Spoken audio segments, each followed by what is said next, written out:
Okay lang po na hindi natin yung subject kasi wala ng tao sa inyo. Okay, tawagin natin si Pastor Nadine para po sa ating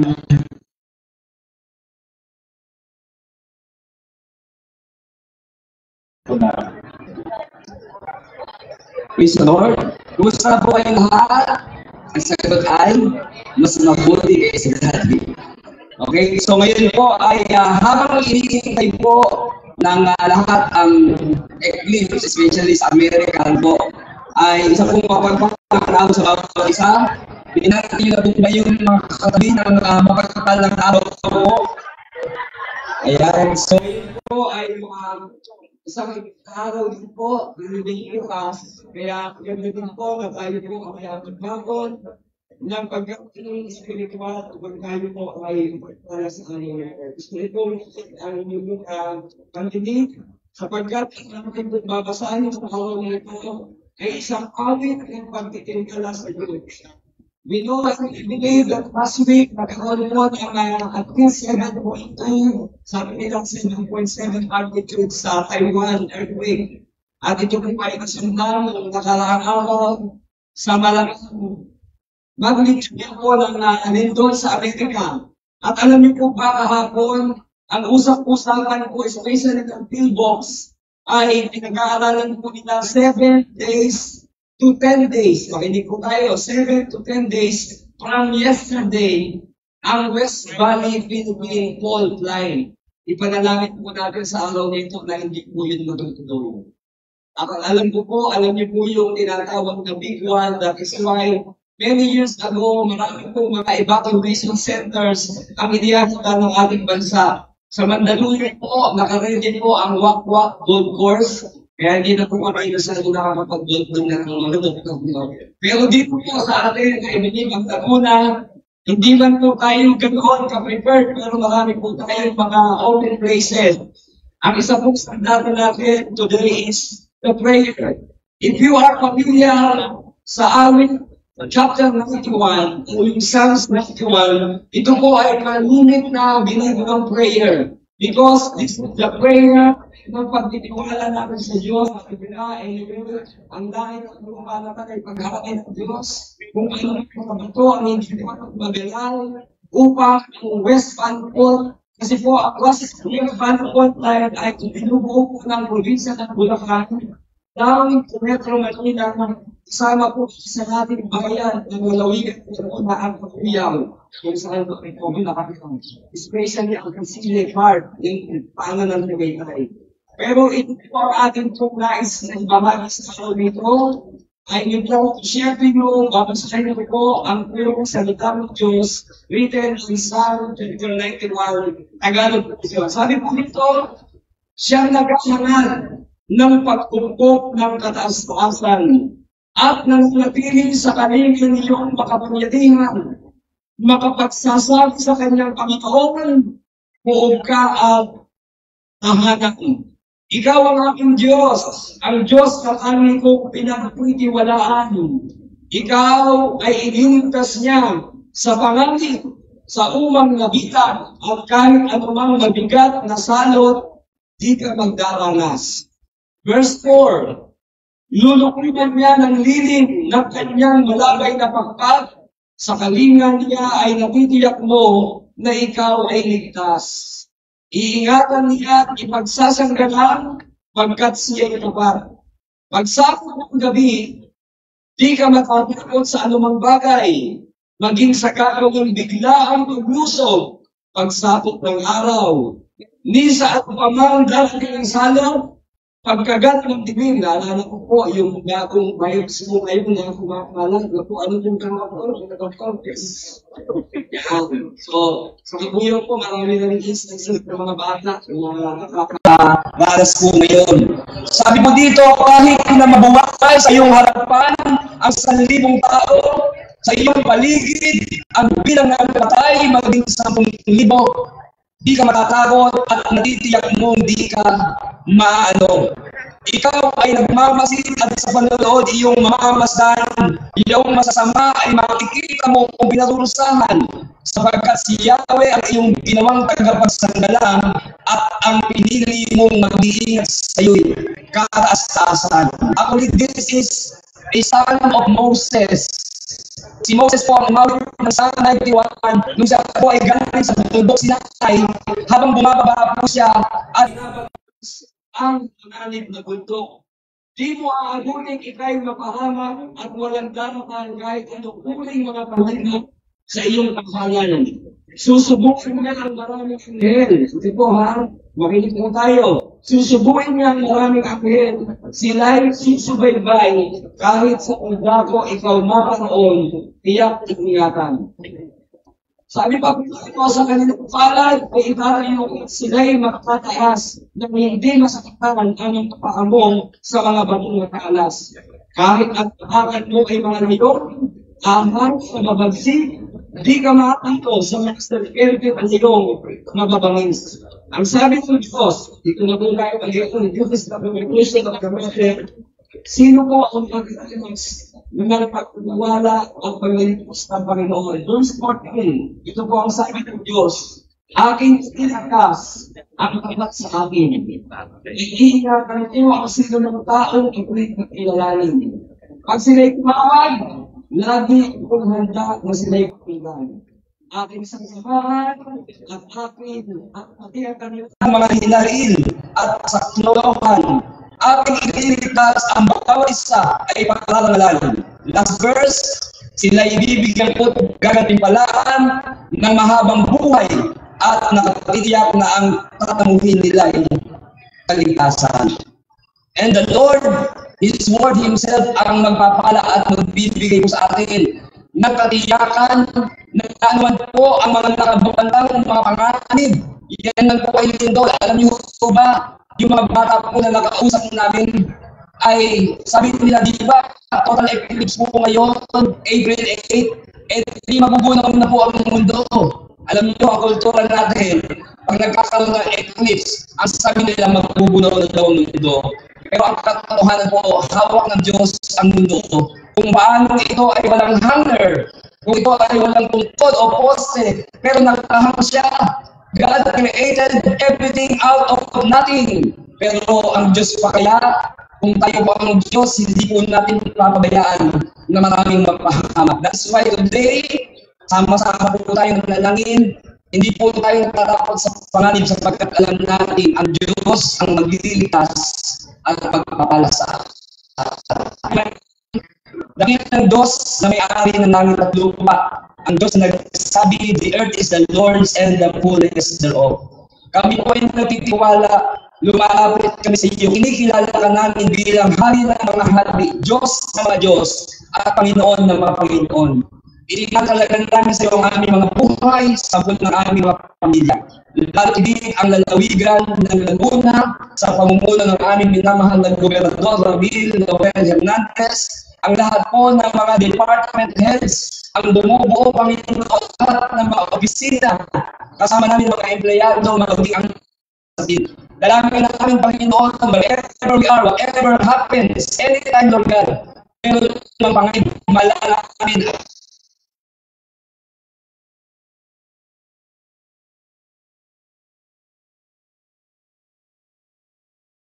ang sa amin na kabang.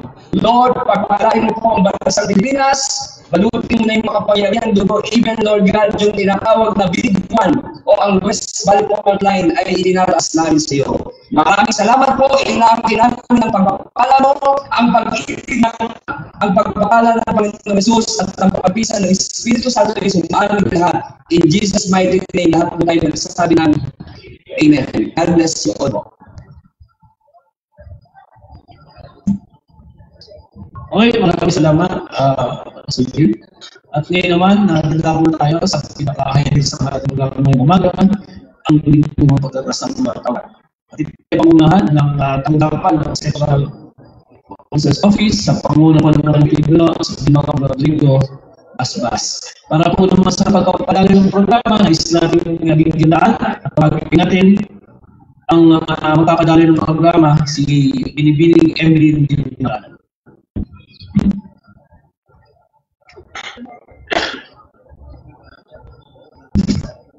Magandang umaga po sa ating lahat. Pagbati po para sa ating mahalagang ulo, lalawigan kagalang-galang Romil L. Hernandez, panalawigan administrador, Atty. Dulce H. Revenal, department heads at unit heads, Children's Hospital, mga kapwa ko sa pamahalang Nagkakaroon po ng Central Concern Office ang natasan po ang tulong na drinking ceremony ngayon po umaga.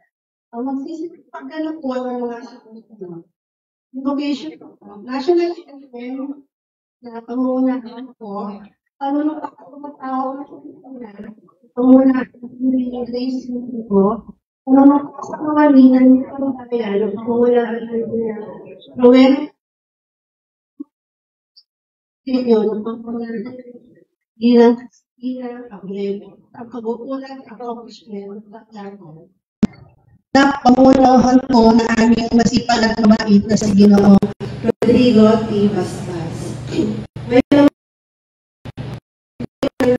ng kamay sa ating bibig at awilin po natin ang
may panakita sa ating kanang kamay. Ako ay pagkain. Makilagaan ko ang pinagdalagang amen. Magiging ako ng may malasakit, katapatan ikaw sayan, walang hinihiling. Magiging mabuti ng halimbawa ko, at magiging ng pag-asa at inspirasyon sa aking kapaging bagay. Ginamit ko ang aking sariling kakayahan upang sa lahat ng panahon ay mapaglingkuran ko ng buong sayan at sa bayan. Hindi ako makibahagi sa mga katiwalaan sa pamahalaan. Magiging si Walit nito ang sumunodita ng apat ako ng pamahalaan. Isasabuhay ko ang sabihin ng bayan ng Diyos, makatao, makakalikasan at makabansa. Tutugon ako sa mga hamon, makabawang panahon, tungo sa ating hain matatapos.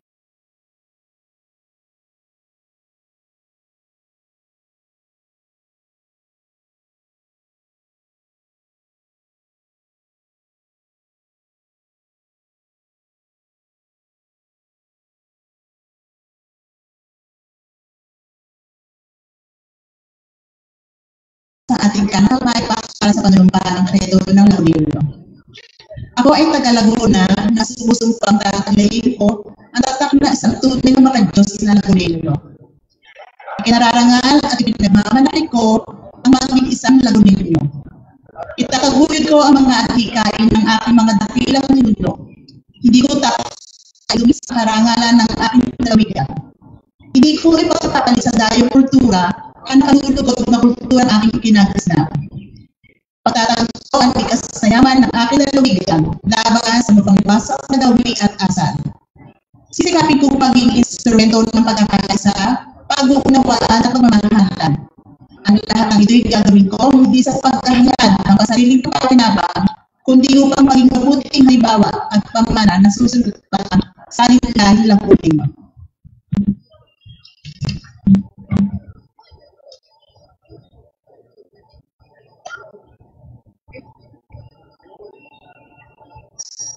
Ngayon naman po ay ituhayan po natin ang kabukulat ng aming tanggapan na pinamumunuan po ng aming mabait na ere po, si Rodrigo Ibasbas. Ayun, good morning po sa inyo lahat at pasalamat po sa aming po mga kasama sa tanggapan ng Second Dragoon Service Office. Pagkilala po sa lahat po na nandito sa mga department po, sa ating po mga kawani provincial Dr. Laguna, no? In particular si Atty. Jose Reban, yung ating administrator.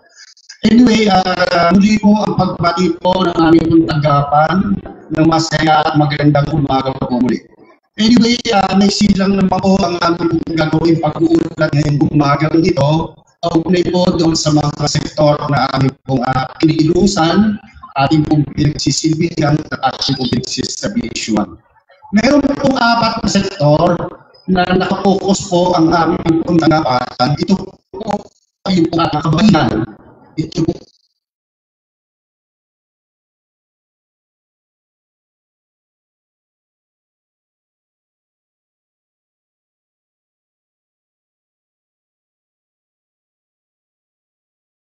tuloy po sa pagbibigay ng mga programa sa kanila pong hanay. Sa kamating po dito, ang ating pong mga transportation sector ng ating pong mga tricycle operator and drivers. Dito po sa buong Laguna na kung saan meron po tayong pamumuno na ginagawa po dito sa mga magitan po ng pagtatayo. O tayo po natin isang federasyon na kung saan ay meron po mga serbisyo na nilibig po sa kanilang natin.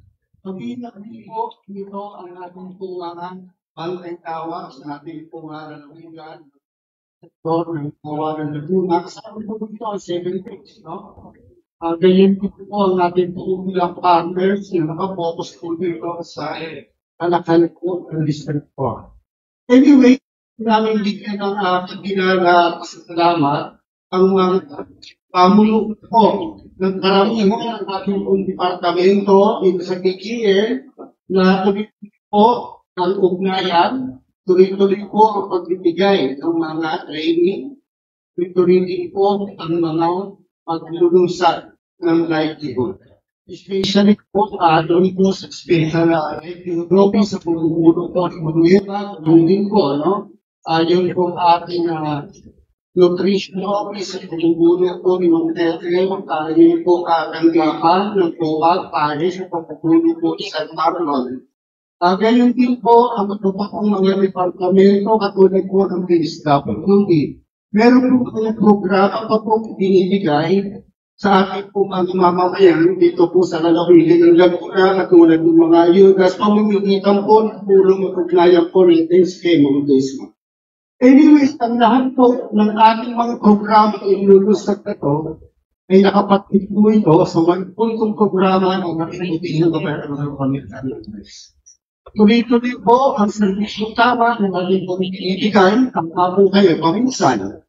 Meron po ang ilang concert na hindi po natin ito natutugunan, pero ang gusto po natin ipababot at iparangin.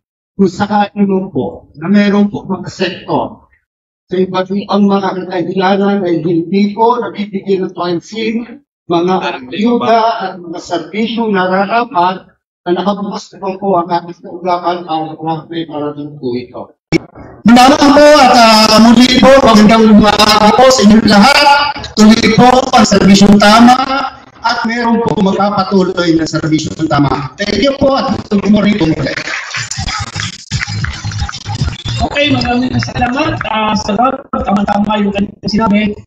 Dahil may nagsimula ang serbisyong tama kinakailangan ay may magpapatuloy pa rin ng servisyo ng tama para sa ating mga kanalamigan.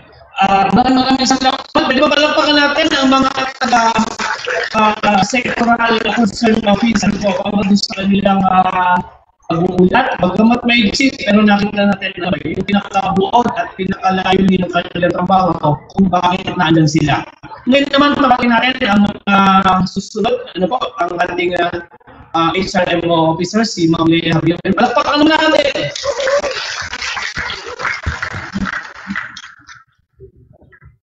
Very good ka talaga, Kuya Dennis. Paano ko naman na si Kuya Dennis?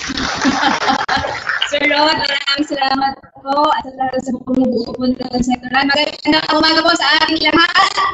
Morning po. Maintindihan, malamig, mainit, ulo lang yun secret. Magandang umaga po sa inyong lahat. We would like to recognize all of our department heads who are here today, headed by our Provincial Administrator, Attorney Dulce Banal. We also have here Ma'am Carolina Carlos, of course, Sir Rodrigo Basbas, Ma'am Teresa Nieva Rayodica, Sir Christopher Sanji, Sir Mario Tobias, Sir Vivencio Magabanan, Ma'am Rosalia Cortez, Ma'am Joy Piling Bacanto, Ma'am Peli Cruz, Ma'am Mitzi Elgo, Engineer Abet Italiano, Ma'am Jocelyn Litan, Ma'am Justina Garcia, Dr. Jelly Del San, Ma'am Nelia Espino, Dr. Mary Grace Bustamante, Sir Alvin Sejo, Dr. Rene Bagamasbad, Dr. Recte Contihino, Dr. Herma Formelosa, Dr. Gilson Talendo, Dr. Edgar Palacol, Dr. Margina Pural, Dr. Maria Eloisa Ignano, and Dr. Peter Uy, and of course, Dr. Maria Teresa Bilapitan. Welcome back, mga doktor. I'm sorry, hello po, Dr. Judy Rondia. Good morning. Anyone else po na hindi po namin nabanggit? Wala na po ba? Dr. Bustamante? Ayan, okay po.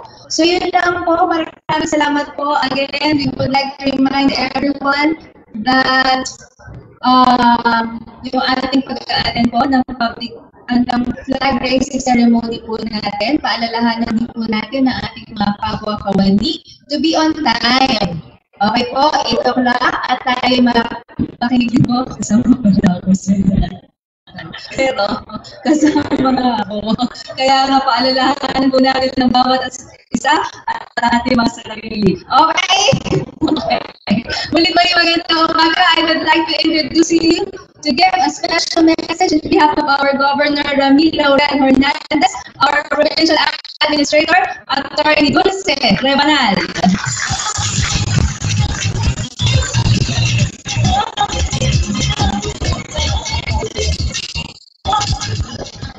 Magandang umaga po sa inyo lahat. Good morning!